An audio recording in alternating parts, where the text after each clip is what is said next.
actually here at my regular gym that, praise God, I've been getting to, oh gosh, at or just about 3 times a week for the last 3 or 4 weeks now. That's a record for the over 2 years I've lived in Thailand, or part of the time, whatever, retired.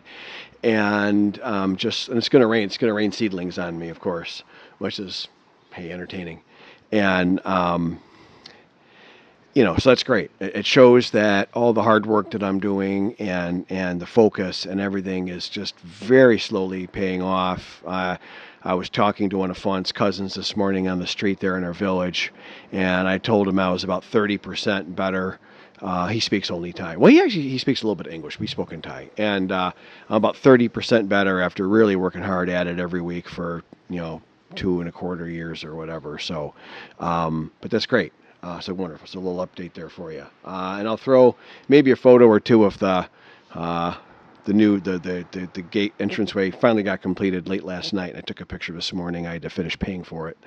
So that's fine. I want to talk about the idea of, in Thai culture, for dating and marriage and all that, for relationships and such. What is the eligibility for a Thai woman? What makes a Thai woman eligible or not for dating? And why would you care? What's the difference? And I touch on this, a piece of it here and a piece of it there, as it pertains to other subjects in my videos. But I've never just sat down and said, here's eligibility for Thai women for dating.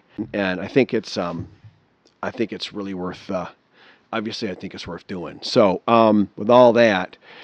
Eligibility. So and this turned out to be one of the few true things that I found on the internet prior to coming here when I did my extensive research, which was mostly a folly and error. But Thai women marry amongst the latest of all women in Southeast Asia, and they marry, I don't know, maybe around the same as what Western women, American women do. I'm not sure about that. But I can tell you that Thai women are more likely to finish high school than men, Thai men. And they're more likely to go on, I believe. Now, that I know for a fact. I believe they're also more likely then to therefore go on to college, right? That kind of follows. And from what I've seen, I believe that to be true, but this isn't the statistics channel. I'm just trying to make a general, broad point that the Thai women, by and large, are rather occupied with further education, as it, relatively speaking, here in Thailand. And so generally, they're out of school. College finishes when they're age 22, and by that age, they're dating, but they're dating for typically dating for fun. Then they start to get serious about dating. I mean, these are relationships and individual people, so they could find the right guy when they're 18 and say they're in love. But generally speaking, they start to think about marriage and all that at 25, 26. And they generally marry between the ages of, say, 27 and generally by 33. Although sometimes after that, and I think I'm seeing that age slip back a little more and more, but I could be wrong about that. I've only been here 2 years, but certainly a couple of the weddings I've attended, some of the people were a little older than that, and it was a first marriage, and it did catch my attention. And I asked Fawn about it, and she said it's not unusual. So that age could be getting a little higher than what I'm saying. Up until 33, they are prime, 100% desirable to the Thai men. Now, as desirable as that lady might be based on her looks, based on her family's wealth, based on her general desirability and whatever traits about her that a Thai man might be looking for, I can tell you beauty is highly praised. And I'm going to just talk a second about physical appearance here in Thailand, because if you're talking about eligibility, that's a really big factor for men and women. I think a little bigger for women, but hang on. Here they have very nice, impressive uniforms. So the government, various government areas, not just police, but various things, I'm not going to name them all have rather impressive uniforms, and then they get nicer and nicer with rank and all that kind of stuff, just kind of like our military does. And I personally think Fawn's government job, to me, those uniforms look kind of like Navy uniforms to me, especially their dress whites, I think they're called. I'm telling you, the men get those fitted tight. And the women get their skirts fitted tight, and often their blouses fitted tight. The men get their whole freaking outfit fitted tight. And I can't tell you how many I'm not going to name anybody, I ain't naming nothing, but I can't tell you how many public officials I've seen out in public, and their uniform is skin tight, like they're a male model going to a fashion show or something. So let that soak in a minute. I'm not saying there's anything wrong with that. I am not saying that. I'm saying that's the style here. And if you're trying to compete in that environment, you're going to want to pay that some attention. I'm not saying you got to go get skin tight clothes. I'm just saying you need to be aware of that and come up with a look for yourself that's going to be sharp, because some of these guys are going to come looking pretty darn sharp based on the culture. The age of consent for adults older than 20, for a man older than 20, is the woman must be 18. So from 18 to about 33 at the latest, 31, 32, 33 is like probably pushing it. That would be like prime desirability. Some people might even say 28, 29 caps off the prime desirability. You can draw that line where you like. I'm not trying to draw it for you, but you get the idea. And then that's a woman that's ostensibly, or arguably is a better word, a virgin, which means she's never been pregnant, never born children. She could make the argument that she's a virgin, okay? Yep. And so that would be your prime desirable woman. And if you go after dating a woman who's now pretty, because I've mentioned already how important appearances are, and appearance, physical beauty could, for all I know, be the number one most important trait here in Thailand for desirability in dating for a woman. Family wealth will be a biggie, depending on the guy, obviously. But or she may have, Now there's this real true Chonsoon culture, this high class culture, like in the big cities, like Bangkok would be a good example of that.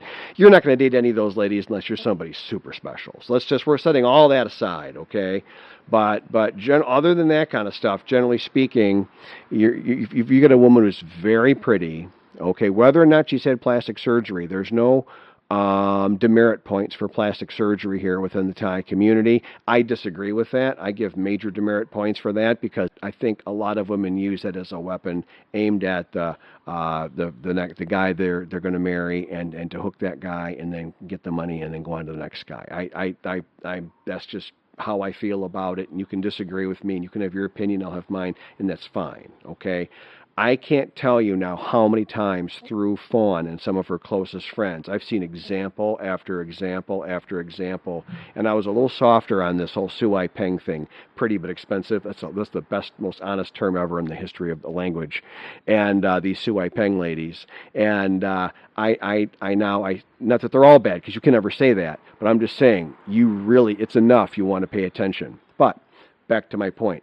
If you're looking at a lady under 33, and they're really pretty, all right, and they pass the test for us, arguably a virgin, okay, that woman is 100% eligible to date Thai men, and if she's really pretty, she absolutely can be dating Thai men, and she can be, and I'm telling you, I see this all the time. I'm going in for lunch, and there are a couple like that's coming right on out. I see this every day. Okay? And they're eligible to date a guy wearing a very impressive uniform. He looks like the freaking admiral, okay? I personally know a few Thai men that make a lot of money, and hey, you'd be shocked to find out they have really, really pretty Thai girlfriends and wives. Isn't that amazing? And you're now competing with those guys. So, I mean, I've cleaned myself up, and I'm in relatively good shape, and I've kind of scrubbed myself up, so I've got relatively good appearance for a 60-year-old Western man. But I look like a bag of dog food compared to a 45-year-old, really handsome Thai man with a giant paycheck hanging out of his pocket. That woman's going to have other motivations and other interests to want to date me over that guy. You follow me? And a lot of those other interests, they're going to be all about, it's going to be money. But so that's where it's like square peg in a round hole, right? It's just, you can see it. That's not a natural fit. Now, a lot of guys get hung up on this, and I'm really, and my one friend I'm helping date right now, I'm talking to you. I'm having a little fun. Really smart guy. And he keeps going for these really, really, really pretty. The one lady he's off to see right now, I call her Miss Vietnam. She's I mean, I would make an exception for her myself. I think she's insanely pretty. I can't remember the last time I saw somebody as, I mean, she makes most of the professional supermodels look awful. But okay, so that's the square peg in a round hole. That's where it doesn't fit. Where does it fit? Okay, so geez, Rob, thanks for all the bad news. Well, here's the good part. So where does it start to fit? So Thailand, according to a friend of mine did some research, Googled some stuff, and looked some stuff up. Whether it's exactly true or not, I couldn't tell you, but it makes kind of a point, okay? It's probably, if not exactly true, it's probably mostly true, and I think you'll not argue with me on this. Thailand's got I've had two friends say this, actually. The highest rate of infidelity in all of Southeast Asia, and Southeast Asia in general leads the world in infidelity. We're at like the sharp end of the spear here for infidelity, okay? So you've got, and I don't know, of the 10, 15 couples that broke up, it's the man left the woman. I don't know a case where the woman left the man. I'm sure it happens, but it's less common than the man leaving enough that I know dozens of couples, and I don't know any where the woman left. So I think what happens commonly, I'm going to deduce from that it's not uncommon for a Thai man to leave the woman when there's a breakup. And I'm not saying that they leave them all the time, I'm just saying when there's a breakup, it's probably maybe the man that leaves fairly commonly, okay? And so now you've got women that are being left. You've got a woman who's been left by her husband, and now she's got a child or two or three. She's nowhere near eligible. Your competitive Thai men, even if she's single, but if she's been married before and she's 28 and she's attractive, they're going to really think about that. And if she's got a child and she's 28 and smoking hot, they still don't want her. That's like having a child, and particularly a male child, is like the kiss of death for dating. Now she is completely ineligible for dating desirable Thai men.